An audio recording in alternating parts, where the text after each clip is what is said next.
that orange shirt. I thought you were working for Gino. the DPW now. Yeah, I'm the new safety guy. What is it, Under Armour? Yeah. Man, you are hip. These things are great. They repel the water. Yeah. So Really? Pretty much. I mean, if you really stick a hose to them, but for the most part, they keep you warm and somewhat dry. They're good on around You're going to need it later on, I hear. Yeah. We're going to get a little storm or something? Or no, we're just rain, right? Perfect. It'll be a good day to go to town meeting.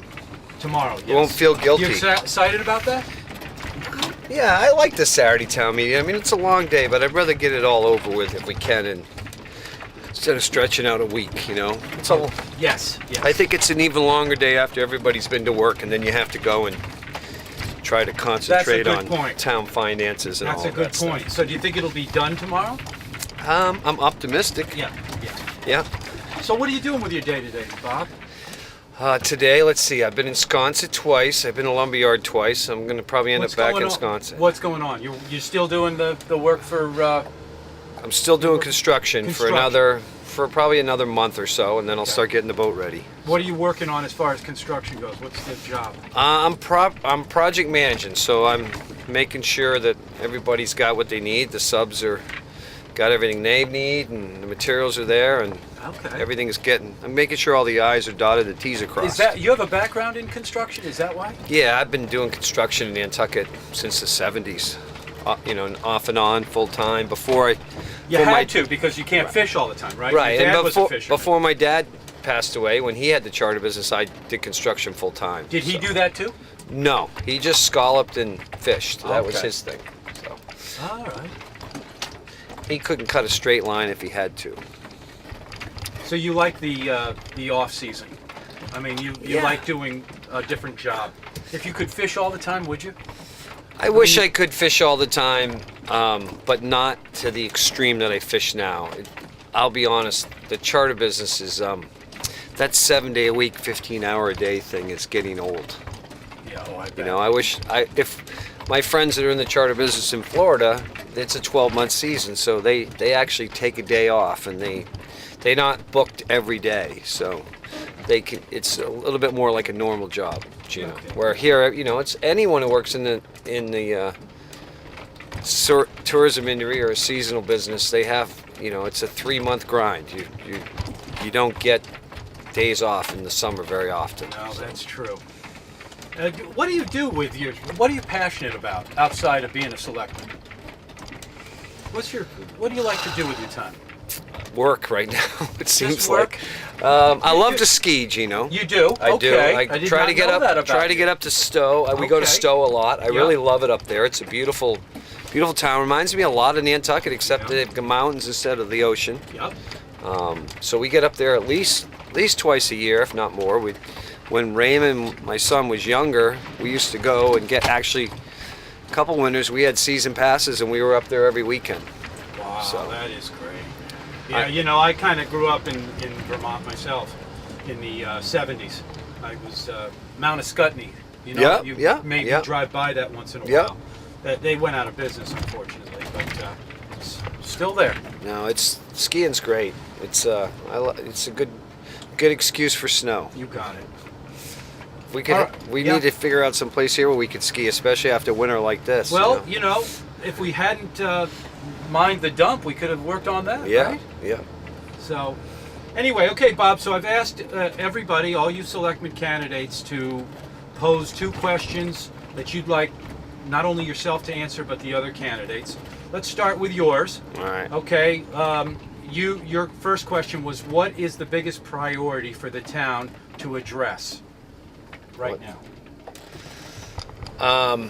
Well, it's no secret. I'm very concerned about the water quality in the harbors and the ponds. I think that's something that we need to continue on, because even when you fix the problems, it takes a while for the water quality to return. So, and it's the same in reverse.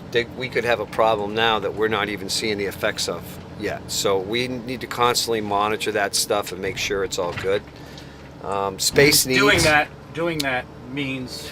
Right now, with the fertilizer. Fertilizer's a big thing, and I think we're going down that road. We have the regs, and now we've got the education, and we'll have the enforcement. And I believe that I think that you're going to see a huge difference from year to year in the next couple of years. That for the most part, people don't want to do what's bad for the environment. When you explain to them what's good, what's not, this is a good product to use, this is not, and why, they're going to do the right thing. I agree. You know, all you have to do is look at the harbor and the no pump out thing, the no discharge zone. Nobody pumps anything into the harbor anymore. Good point. Recycling. I mean, everyone recycles.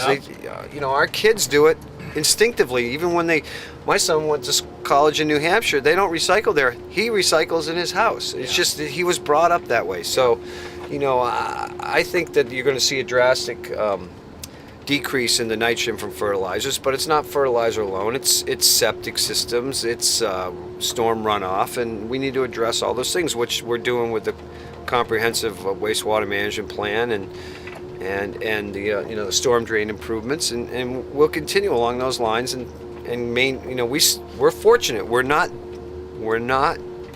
in a bad state. We're much better conditions than most towns, but we have lost some habitat and we need to get it back. And I'd hate to see anything jeopardize the scallop industry, because it's a big winter industry other than tourism and building, which we don't have many. If the scallops are healthy, our water's healthy. Yeah, I mean, exactly. that's a nice combo. And people come here for the healthy water, John. Right. So if we don't have healthy, clean beaches and healthy harbors, people aren't going to come. And who wants to live around that anyway? Right, exactly. All right, so your next question, should there be a moratorium on summer events?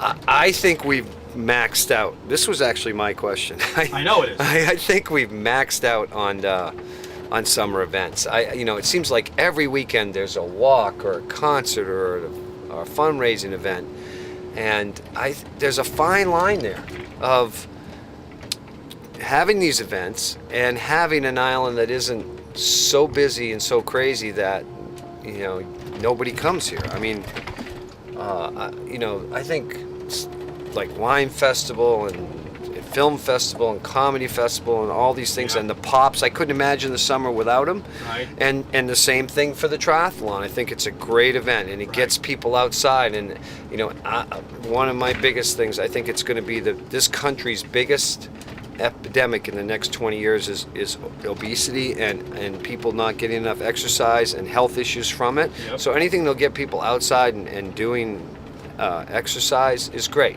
But it seems like we just did another big one, which is the music festival, and we'll see how that goes. Right. But at some point here, we're going to be maxed out. I think we're getting pretty close to that now. So I think we really need to start looking at these events and saying, how many of them can we continue to have? Because they stress not just the island, but they stress town infrastructure. You need police details and Sure. fire, ambulance details and everything else. And everyone's already working to max capacity. So. All right, Rick's question.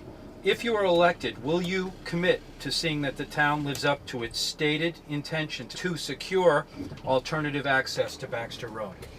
I think we definitely need to secure alternative access. We need to have a shovel-ready road if the road fails, and absolutely, I agree with that. You can't. I looked at how long it took us to get a new road into Sheep's Pond, and we can't do that at Baxter. These people need to be able to get to their houses. So we need to continue down the path that we're on. We're making good progress. We're working with the neighbors to get a road, whether it is a public or private road. That's still up in the air. As much as I personally would love to see the present Baxter Road stay there just the way it is, and find a way to maintain that without having adverse effects on the environment. Then anyone can drive up to the lighthouse or drive along that road and look at the beautiful view. But if that isn't the case, then the road will go, and we have to have alternative access. So absolutely, we do need to maintain that. Okay, Rick's second question. Do you believe that the town should give perpetual permission to private interests to construct erosion control projects on public land without the permission of the citizen owners? It all depends on the project. Erosion's not going away in Nantucket. We have this project at Sankaty going on now that's a private-public partnership. I'm very concerned about Ames Street in Matticat. if you take a drive out there and you look how close the beach is to Ames Street, well, Ames Street's the only access to Smith's Point. And it goes across the creek, which is a very unique piece of environment that's, you just can't stick another bridge there. So what are we going to do there? I mean, that's going to be the next hot spot for the town. Then we have the sewer beds, we have the airport, and we have all these access points along the entire island where everyone gets to the beach. And in a lot of cases where you're going to have to do some type of either erosion control or beach nourishment. I'm not sure what the solution is going to be. Everyone's going to be different. I believe the only way to do it is going to be with public-private partnerships, because the town doesn't have the money to fund all these projects unless we have an override, and I don't think the voters are going to want to do that. What's the risk but isn't the risk that we get involved and then the privates pull out and we're holding the bag paying for it? Well, then you have, like in the case of Wisconsin, where the geotubes are in. What's permitted there right now for those geotubes? There is an escrow to remove those if they no longer fund the nourishment. So at any given time, if the private sector out there, the private individuals of SBPF decide they don't want to pay for the sand nourishment, or we start to see adverse effects, it's removed, and it's not going to. Who makes that determination, though? The determination, I believe, it's going to be the Concom. Okay. But at that point, the license is revoked and it gets removed, and it doesn't cost the town anything. So there's really, I mean, as financially, there's no downside right now for the town. And the key is going to be whoever the Board of Selectmen is in the future, whenever they have any of these type of licenses, is they have to make sure they write the license that protects the town. So that's it. So yeah, I think that covers that one. All right, so Adam's question.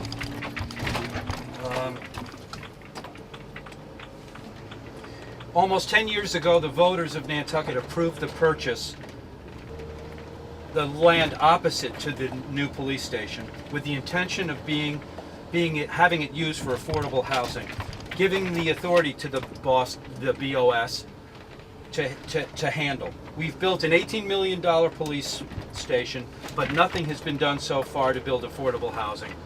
What priority will housing play for you in relation to other possible capital projects? That's the first part. He's got another part. I don't think the town should be in the housing business, Gino. Okay. And I'll tell you why. Because the minute you start putting government money into housing, it doesn't really, the people that need the housing don't qualify for it. I think that the way the town needs to be involved in the housing business is exactly what we're doing now, in some extent, and even more that we can do. Habitat, I think, is one of the best solutions for housing in Nantucket. And we can give town lots to Habitat to find Nantucket families who put it, do the work and do the investment into the house and get the property, and it's their piece of the rock, so to speak. I think the town needs to work with private developers to come up with areas where we can work on zoning changes to increase density for apartment buildings or four unit condos, things of that nature, that we have all these rules and regulations that don't really make it effective for the private sector to put up apartments or housing. And that's what we desperately need. We need housing for the year-round workforce. We don't need affordable housing. I mean, that is affordable housing, but when you start qualifying people for affordable housing, you'd be amazed. You mean year-round workforce? Year-round workforce. What about seasonal? And seasonal as well. Okay. And one of the reasons that the selectmen wanted to change the zoning on that piece on Tacoma is we have a very big problem with getting seasonal workers to come and work for the DPW and lifeguards and things of that nature. Yeah. And part of the reason is housing. And the reason that we get our summer special works out so well is we have the barracks out at the Coast Guard station. And we want to have the ability to put up some dormitory housing on Tacoma for DPW and lifeguards and workers that we need in the seasonal months, and we can't do that now with the way the legislation is written. But zoning the way it is today, can people build an apartment complex here? No. There were some areas that we zoned, and I can't remember the exact town meeting we did it, and the one piece that comes out to mind, Gino, is where the bakery is on Old South Road, next to Fazzaro's restaurant. That was changed to where you could put 4 units on one lot, and it worked very well, and there's people living in those units year round. There is a piece of land in Valero's that the Richmond group is trying to do the exact same thing. Right. I think maybe it's Article 50 this time around that increases the density to allow for apartments. And I'm hoping that passes at town meeting tomorrow. But that's what we need. We need more pieces like that. We have done such a great job of preserving Nantucket that we've priced our young kids right out of here, Gino. The land bank, as much as it's been great for Nantucket, has been a curse for Nantucket as well. It's driven real estate prices up to where no one can afford to buy a lot and build a house here anymore. I mean, it really has. But what's the alternative? I think the alternative is to work with the private developers to come up with ways that they can do these. The 40Bs have done. The one on Old South Shore Drive has worked very well. There's another one over on Rugged Road that's starting to be done again. They kind of slowed that down when the real estate market went south. But there's ways, and I don't think that the town being in the housing business is the way to do it. But I think the town has to have an active role. All right. He's got a second question. Do you believe there are long-term benefits to the community and our economy by being energy independent? What role should renewable energy play in the long-term vision and planning of our island? I think energy independence is great as long as it doesn't come at a price that we can't afford. I was very open-minded when the wind turbine came up at the landfill. I looked into it. I did a lot of research into it. I didn't take the consultants at their word. I've been around the boating industry long enough to know that usually when somebody says it's too good to be true, it probably is, and you ought to double check it. And I did, and the numbers just didn't make sense to me. So I started calling around and asking project managers of turbines that were already built what was the actual amount of electricity these things were making, and they weren't making anywhere near what they said. I think that the future in Nantucket is tidal generation. The tides are constant, unlike wind. They don't blow too hard or too slow. The other is gasification at the landfill. We have all this stuff that comes out of the digester that's separated out that we could turn into energy. There's new technologies on the market every day, and at some point here, yes, we're going to get there. All right. Okay, Clifford's question. Would you build a new fire station at 4 Fairgrounds Road? Yes. Okay. That's an easy one. Where else will we put it? We need a new fire station. Okay. If elected, would you shift the debt from the sewer enterprise fund, from the sewer user to the tax levy as proposed in the citizens article at this year's town meeting? I believe that if we have to expand sewer and pipe and sewer lines to maintain harbor water quality and in the ponds, I think that the general taxpayer should pay part of the burden. It shouldn't be all on the users. Okay. I'm not sure what that article, how it spells it out, so I can't go directly to it. I can't remember, but I think part of the burden needs to be on the overall general public. I also believe that years ago they talked about a tax on rental houses, weekly rental houses, and it was defeated. I would not be against bringing that back, provided that money was earmarked for water quality improvement only and not just go into the general fund. I think that this is the reason we have these issues, is all the people that come here in the summer, and they should help to pay for it. And a tax on rental homes, weekly rental homes, that money could go into paying down the debt on the sewer treatment plant and paying for these new street pipes and where does it end though, Bob? This is a personal question from me. When you keep constantly making new rules and new taxes, and this is one then people look back and go, well, we did it for that, now we got to do it for this.